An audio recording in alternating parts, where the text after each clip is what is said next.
Okay guys, for today's video, ang pag-uusapan po natin ay si Maya Black Credit Card. So apparently, hindi siya available sa lahat. However, gusto kong ma-discuss natin yung ma-confirm kong mga information about the Maya Black Credit Card because our last video about this is wala pang ganun ka details about the Maya Black. But now, we can try to apply and let's see kung ma-approve ba ako or kukunin ko ba tong credit card na to. So yan, samahan niyo ako pag-usapan natin si Maya Black and all the details of it. So sit back and let's discuss coming right up.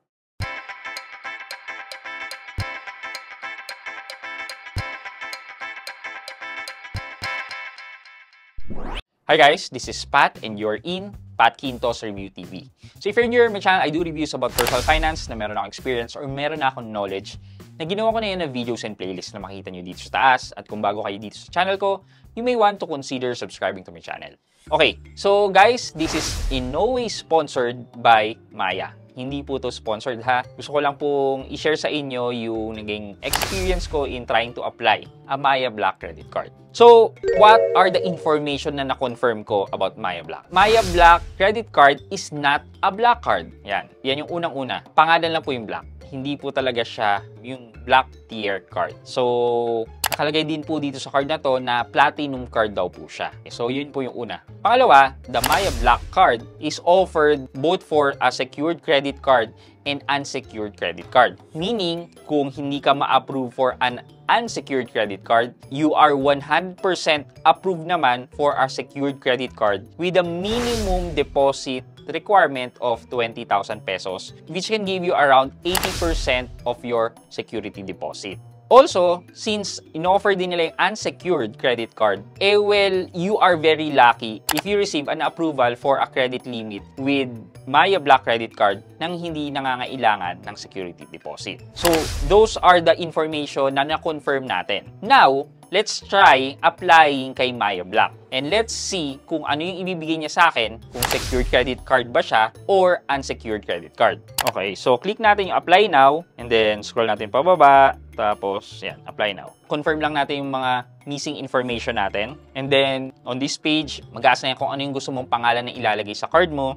Tapos, pwede ka na rin mamili ng kailan ka magka-cut off, which is ito yung pinaka gusto ko kay Maya. You can choose kung kailan yung magiging cut off mo kasi pwede mong mailapit to sa araw na sweldo mo o sa araw na kung kailan ka makakatanggap ng pera, 'di ba? At least hindi ka nagkakaproblema in terms of payment. Nase-secure mo na kagad na mabayaran yung mga bills mo with the likes of credit card. So, hindi lahat ng mga credit card companies ay nag-o-offer ng ganito. So, like yung mga traditional banks natin, wala. Parang ikaw talaga ang susunod sa billing end date na isa-set ng mga credit card companies. Okay, so select natin yan. Ako gusto ko 24 eh. And then yung billing address, kailangan natin i-update kung may dapat i-update. And then i-ask kung saan daw i-deliver. And then summary, confirm the details. And then yan. Tapos submit natin. Yan. Help us give you the right credit offer. Okay, by allowing access to your contacts, media, calendar, and installed apps, we will be able to give an offer that best suits you. Para siyang online lending app na nag-ask ng permission sa photo library. Ba't kailangan pati photo library? Sa calendar, hindi ko alam. Pero kayo guys, kung okay lang sa inyo i-share, edi go ahead and apply. Pero kung hindi naman sa tingin nyo medyo invasive of your privacy na, dahil bubuksan yung photo library nyo, hindi makikita dun yung mga selfie nyo, di ba? Selfie natin ng mga naka-macho pose tayo, di ba? Yung mga gym pose natin ng mga ganyan, di ba? Hindi makikita yon. So, medyo invasive. Bakit kailangan yung photo? Anong makukuha ang information sa photo? Pag nakita nyo ba na naka-suit and tie yung mga picture ko sa photo, bibigyan nyo ako ng mataas na credit limit? Paano kung nakita nyo na nakapambahay lang ako lagi, hindi nyo ako bibigyan ng mataas na credit limit? Ano yung criteria sa photo? Okay, anyway, balik tayo. So, kung okay ka doon, sige, approve mo, and then bigyan mo ng access, and then, sige, submit mo lang ulit. Okay, ito, sinubmit ko na siya, pero ang tagal.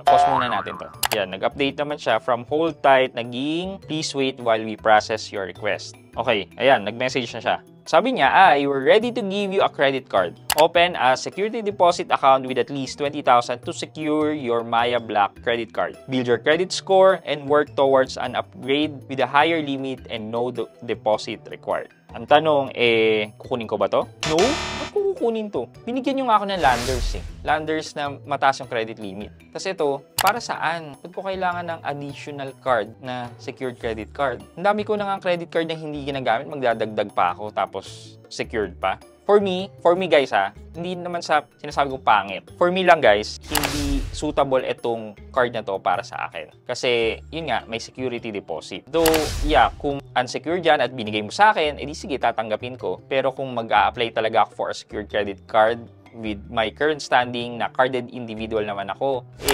hindi ko po siya itutuloy talaga.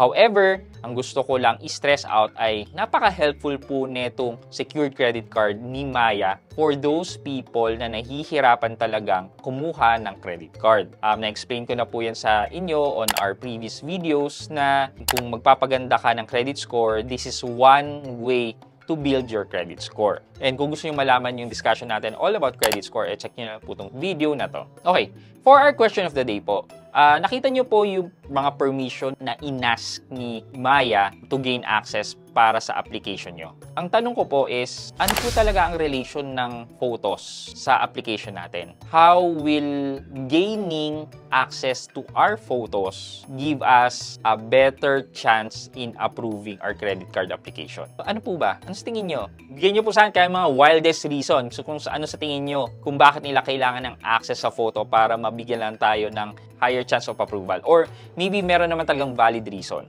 Let me know po sa comment section sa baba for a chance to win our weekly GCash giveaway and our cellphone giveaway. Yun lamang po for today's video, but before we end, mag-shoutout po muna tayo at shoutout kay Arlene Neri at Arlene Neri-S9V. Sabi niya, pa-shoutout sir here in Saudi. Uy, taga Saudi. Shoutout po kay Miss Arlene Neri na taga Saudi. Shoutout po sa inyo dyan yung mga nanonood sa akin sa Saudi Arabia.